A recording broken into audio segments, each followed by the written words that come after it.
ابو لہب ابو جہل سے لے کے دجال تک الکفر ملت واحدہ، کفر ختم کرنے کی کوشش کرے گا، اپنے منہوں کی پھونکوں سے اس چراغ کو بجھانے کی کوشش کرے گا۔ یہ چراغ کبھی آپ کو جھلملاتا ہوا بھی دکھائی دے گا، لیکن یہ بات ذہن میں رکھ لو کہ واللہ متم نورہ، اللہ اس نور کا اتمام کرے گا۔ اللہ اکبر، ولو کرہ الکافرون، کافروں کا سب کچھ ڈوب جائے، اتنا سرمایہ لگایا، مسلمان پھر ابھر گئے۔ منگولوں نے کیا کچھ نہیں کیا تھا، بغداد کو اجاڑ کے رکھ دیا، دریائے دجلہ کا بند توڑ دیا، انسانی کھوپڑیوں کے مینار تعمیر کیے گئے، 1.25 لاکھ لاشیں تہہ خانوں سے ہم نے نکالی، اور کوئی نہیں کہتا تھا کہ مسلمان اب دوبارہ اٹھ پائیں گے۔ لیکن ہے یا یورش تاتار کے افسانے سے، پاسباں کعبے کو مل گئے صنم خانے سے۔ ان اللہ یؤید ھذا الدین بید الرجل الفاجر، اللہ برے لوگوں سے بھی اس دین کا کام لے لیتا ہے۔ واللہ متم نورہ، وہ اس نور کو ہر صورت میں پورا کر کے دکھائے گا۔ یقین کا چراغ ہمارے ہاتھ میں تھما دیا، یہ چراغ کبھی بھی آپ کے ہاتھ سے نہیں چھوٹنا چاہیے کہ دین غالب ہوگا۔ هو الذی ارسل رسولہ بالہدی ودین الحق لیظہرہ علی الدین کلہ، اللہ تعالیٰ نے رسول کو حق اور ہدایت کے ساتھ مبعوث اس لیے کیا ہے کہ تمام ادیان پر دین اسلام کو غالب کرے گا۔ اگرچہ مشرکین کو ناپسند ہو، ساری ان کی محنت ڈوب جائے گی، ساری کمائی ڈوب جائے گی، اتنا سرمایہ کیا، یہ ٹیکنالوجی کے کھڑے کیے گئے پہاڑ، یہ خریدے گئے غدار، یہ کائنات کے اندر ان کے عالی دماغوں کی محنت، دسیسہ کاریاں، پھیلائے گئے جال، یہ سب ضائع ہو گیا۔ اور اسلام جب اٹھتا ہے تو پھر اسلام اٹھ کے کھڑا ہو جاتا ہے۔ واللہ متم نورہ، اللہ اپنے نور کو ہر صورت میں اس کا اتمام کرے گا۔ اب اتمام دین کے لیے اس نے حضور کے غلاموں سے کام لینا ہے۔ آپ آئے ہو، دھوپ میں بھی بیٹھے ہو، آج عہد کر کے جاؤ کہ ہم اتمام دین کی تحریک میں عملاً شریک ہوں گے۔ اللہ اکبر، اور وہ کس طرح ہوگا؟ اللہ اور اس کے رسول کے ساتھ ہمارا تعلق اگر مضبوط ہوتا ہے تو اتمام دین ہوگا۔ پہلی بات ذہن میں رکھ لیجئے گا، دین کبھی بھی مغلوب نہیں ہوا، دین غالب رہا۔ دلائل و براہین کی روشنی میں دین ہمیشہ غالب تھا۔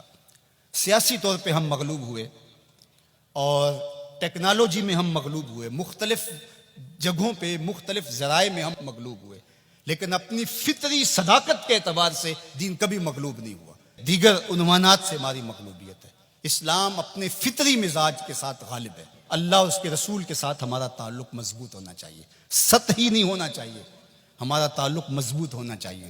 ہماری محبت نعروں تک محدود نہیں ہونی چاہیے، ہماری محبت صرف ہمارے لباس اور ہماری وضاحت تک محدود نہیں ہونی چاہیے، بلکہ محبت رسول کا تقاضا یہ ہے کہ ہماری روحیں بھی حضور کی غلام ہونی چاہیے، ہمارا جسم بھی حضور کا غلام ہو، ہمارا طرز زندگی، انداز معاشرت، اٹھنا بیٹھنا، رویے، شادی بیاہ، مرگ، سب کچھ حضور کی غلامی کے سانچے میں ڈلی ہو۔ دوسرا کام آپ نے جو کرنا ہے وہ کتاب اللہ سے ربط مضبوط کرنا ہے۔ جتنا مضبوط ربط قرآن سے قائم ہوگا، امت اوپر چلی جائے گی۔ صرف نعروں سے نہیں، صرف باتوں سے نہیں، میری گفتگو سے نہیں، اس اجتماع سے نہیں، آپ نے قرآن سے اپنے ربط کو مضبوط کرنا ہے۔ کوئی دن آپ کا نہ گزرے قرآن کے بغیر۔ ہم اپنے ابلاغ کو مؤثر بنائیں، اور یہ صرف مبلغین کے لیے ہی نہیں ہے، یہ ہر شخص ذمہ دار ہے کہ وہ حضور کے دین کے میسج کو آگے منتقل کرے۔ مؤثر تبلیغ کا انداز ہوگا تو اثر انداز ہوگا، اگر تبلیغ کا انداز مؤثر نہیں ہے تو وہ الٹا نقصان کا سبب ہوگا۔ اخلاق و کردار کی خوبصورتی ہر صورت کے اندر اس امت کو حاصل کرنی ہوگی۔ امت گر جائے، امت عروج پہ ہو، جس صورت کے اندر بھی ہیں، اپنی گفتگو کو، اپنے طرز زندگی کو، اپنے انداز معاشرت کو خوبصورت رکھیں گے اور ہمارا کردار بتائے گا کہ ہم حضور کے غلام ہیں، تو ہم چاہے ایک ہی فرد ہوں گے تو اس پیغام کو لے کر آگے بڑھ جائیں گے، لیکن لاکھوں بھی ہوں گے لیکن بدتمیز ہوں گے کردار کے اعتبار سے، رویوں کے اعتبار سے، اخلاقیات کے اعتبار سے، تو پھر کچھ بھی نہیں ہوگا، ہم ایک جھاگ کی طرح ہوں گے۔ تعلیم کا نظم امتوں کو کھڑا کرتا ہے، اور تعلیم کے ذریعے سے قومیں آگے بڑھتی ہیں، اور جہالت ہی قوموں کی بربادی کا سبب اور ذریعہ ہوتا ہے۔ اسی لیے ادارۃ المصطفیٰ نے اس سیکٹر کے اندر خاص طور پہ اپنے کام کو آگے بڑھانے کا آغاز کیا ہے، اس لیے کہ منبر و محراب کو اگر صالح افراد نصیب ہو جائیں جو دین کی روح کے مطابق ان تک پیغام پہنچا سکے تو یہ امت کھڑا ہوتے ہوئے دیر نہیں لگے گی۔ اسی طرح دوسرا کردار والدین کا ہے، تیسرا کردار معلمین کا ہے۔ امت سازی کے عمل میں یہ تین کردار انتہائی اہم ہیں، اور چوتھا کردار دور موجود کے اندر میڈیا کا ہے، جس سے ہم سر دست کوئی توقع نہیں رکھ سکتے، لیکن یہ تین کردار جو ہیں یہ انتہائی اہم ہیں، ان کرداروں کو ہمیں سنبھالنا پڑے گا۔ غلبہ دین کا شوق جنون کی حد تک ہمارے سینے میں موجود ہونا چاہیے، لیکن یہ بات ذہن میں رکھے کہ اگر ہم یہ نہیں کر پاتے تو ہمارے ذمے نہیں ہے، ہمارے ذمے جو ہے وہ کوشش اور محنت کرنا ہے۔ جب انسان یہ طے کر لیتا ہے کہ یہ میں نے کرنا ہی کرنا ہے اور وہ نہیں ہو پاتا تو وہ مایوس ہو جاتا ہے۔ اس لیے غلبہ اگر ہو جاتا ہے تو یہ بہت اچھی بات ہے، بلکہ میں نے یہ بات کئی دفعہ کہی ہے کہ ہمارا کام صفیں سیدھی کرنا ہے، اللہ امام کو بھیج دے گا۔ لیکن خود اگر ہم کہیں کہ ہم امام بن کے بھی ہم نے بیٹھنا ہے تو پھر گھر کا راستہ بھول گئے، ہم گھر جانے کی جلدی میں پھر ہم راستہ بھول جائیں گے۔ ادارۃ المصطفیٰ ایک مربوط فکر کا نام ہے، اس کے طے شدہ اہداف ہیں، لیکن یہ بات ذہن میں رکھیے گا کہ ہم ایک طوفان سینے میں رکھنے کے باوجود ایسی جلد بازی کبھی نہیں کریں گے جس سے ہمارا راستہ کھوٹا ہو جائے۔ ہم سمجھتے ہیں، اور اس وقت جو دکھ پھیلے ہوئے ہیں، امت جس درد میں مبتلا ہے، ایک وقت تھا اس زمانے میں ہم بھی کہتے تھے کوئی شہر دے لوگ بھی ظالم نے، کوئی سانو مرن دا شوق بھی ہے، وہ شوق فراواں مرنے کا سینے میں موجود ہے۔ لیکن آج میں یہ بھی کہنا چاہوں گا کہ اے اشک آہستہ بریز کہ غم زیادہ است، اے آنسو ہولے ہولے برسو غم زیادہ ہیں، اے شمع آہستہ بسوز کہ شب دراز است۔ رات بہت لمبی ہے، رات بہت تاریک ہے، اس شمع کو بچا بچا کے جلانا ہے، کہیں بجھ نہ جائے یہ چراغ اور باقی آدھی رات اندھیرے میں ڈوب جائے۔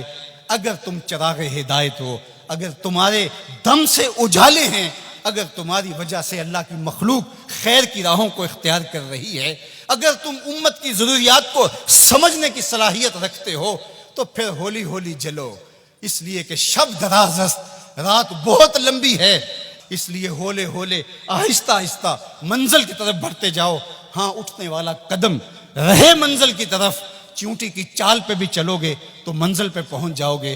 امت کے تصور کو ہمیشہ اجاگر رکھنا، حضور کی امت بن کے رہنا۔ آپ اپنی شناخت کو، آپ کی علاقائی شناخت ہے، آپ کی مسلکی شناخت ہے، آپ کی خاندانی شناخت ہے، آپ کی جو بھی شناختیں ہیں ان شناختوں کو باقی رکھو۔ میں ان شناختوں کا انکار نہیں کرتا، لیکن آپ کا تعارف امت کے حوالے سے آگے بڑھنا چاہیے، اور امت یہ ایک آفاقی تصور ہے کہ جو آپ کو کھڑا کر دے گا اور آقا کریم علیہ السلام کی تسکین قلب کا سبب اور ذریعہ بنے گا۔ جب علماء مشائخ ایک دوسرے کے جبے ادھیڑ رہے ہوتے ہیں، منبر رسول جو حضور کا دیا ہوا ہوتا ہے اس پہ ایک دوسرے کو کافر کہہ رہے ہوتے ہیں، اور کسی کو کافر کہنے پہ جشن منا رہے ہوتے ہیں، اور ان کی پگڑیاں ادھیڑ کے اس کی دھجیاں بکھیر رہے ہوتے ہیں اور اس پہ رقص کر رہے ہوتے ہیں، گنبد خضرا میں رسول اللہ کو کتنی تکلیف ہوتی ہوگی۔ تو اس لیے امت بن کے رہو، بکھر کے نہ رہنا۔ سیاسی شعور اچھی طرح سے آپ پہ اندر ہونا چاہیے۔ ہم انتخابی سیاست سے گریز اس لیے کرتے ہیں کہ اس کا نتیجہ ہماری آنکھوں کے سامنے ہے کہ 70 سال میں کچھ نہیں ملا، تو آئندہ ہم جو میسر ہے وہ ہم جو کر رہے ہیں وہ بھی کیوں چھوڑ بیٹھیں۔ اس لیے کہ جو میں کر رہا ہوں اس سے حقیقی سیاسی شعور پیدا ہوگا، رجال کار پیدا ہوں گے، افراد سازی کے عمل سے ہم گزر رہے ہیں۔ وہ ایک زمانے میں مجھے کسی نے کہا کہ آپ ضرور آئیے، اور بڑی ہی محبت کا اظہار کیا اور بہت سبز باغ بھی دیے۔ تو میں نے ان کو پیر نصیر الدین علیہ رحمہ کا ایک قول سنایا کہ ایک زمانے میں ان کو وقت کے ایک حکمران نے کہا کہ جناب آپ آئیے، ہم آپ کو وزیر بنانا چاہتے ہیں۔ تو انہوں نے ہنس کے کہا میں بادشاہ، تو مجھے وزیر بنانا چاہنا ہے۔ اس لیے ہم انتخابی سیاست کا کوئی عملی نتیجہ نہیں دیکھتے۔ اور اگر آپ سوشل میڈیا اور الیکٹرانک میڈیا دیکھتے ہیں تو آج کل جو ہاہاکار مچی ہے، جو اندھیر نگری ہے، جو لہجوں کی عجیب بدبو پھیلی ہوئی ہے، تو کیا کوئی یہ پسند کرتا ہے کہ میں بھی جا کے اس ماحول میں کھڑا ہو جاؤں؟ اور اگر کوئی کہتا ہے نہیں جناب آپ صاف سیاست کیجئے، تو میاں یہ صاف سیاست کا تو ماحول پیدا کر رہے ہیں، یہ رجال کار ہی تو پیدا کر رہے ہیں۔ باقی یہ آرزو کہ آپ آئیں، میاں میری یہ آرزو نہیں ہے کہ میں آؤں، وہ ماحول پیدا کرنا چاہتا ہوں کہ کوئی آئے، اس کے لیے کوئی بنیادیں تو کھود جائے، کوئی راستے کے اندر سے پتھر تو ہٹا دے۔ سب نے یہ کہا کہ میں آؤں گا، لیکن راستے کے اندر پتھر پڑے تھے۔ ہمارا مشن ان پتھروں کو ہٹانا ہے، راستے ہموار کرنا ہے، اور ہم نے دیر تک اس کام کی طرف جانا ہے۔ اے شمع آہستہ بسوز کہ شب دراز است، اے اشک آہستہ بریز کہ غم زیاد است، سینوں میں طوفان ہے کل بھی کل مرجل، میرا سینہ جل رہا ہے ہنڈیوں کی طرح، میرا بھی جی چاہتا کسی دیوار سے ٹکرا جاؤں۔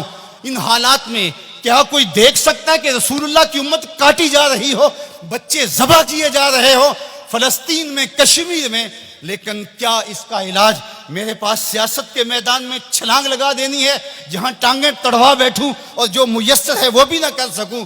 میں جو کرتا ہوں میں شعوری طور پہ کھڑا ہوں، میں جہاں کھڑا ہوں دلیل سے کھڑا ہوں، میں جہاں کھڑا ہوں میں پورے تیقن کے ساتھ کھڑا ہوں، منزل اور ہدف میری نگاہوں کے سامنے ہے، میں آہستہ آہستہ بڑھتا چلا جاتا ہوں، لیکن منزل کی طرف میری سیر ہے۔ ہمارا نرم رو قاصد پیام زندگی لایا، ہمارا نرم رو قاصد پیام زندگی لایا، خبر دیتی تھی جن کو بجلیاں وہ بے خبر نکلے۔ تو ہم بجلی کی طرح کوند کر کے ہم شعلہ نہیں بنیں گے، ہم شمع بنیں گے۔ لوگ کہتے ہیں شعلہ بن جاؤ، شعلہ بننا بھی یہ آگ کا مزاج ہے، اور شمع بننا بھی آگ کا مزاج ہے، لیکن ہم شعلہ بننے کا مزاج نہیں رکھتے، ہم شمع بننے کا مزاج رکھتے ہیں۔ اے شمع آہستہ بسوز کہ شب دراز است، اے اشک آہستہ بریز کہ غم زیاد است۔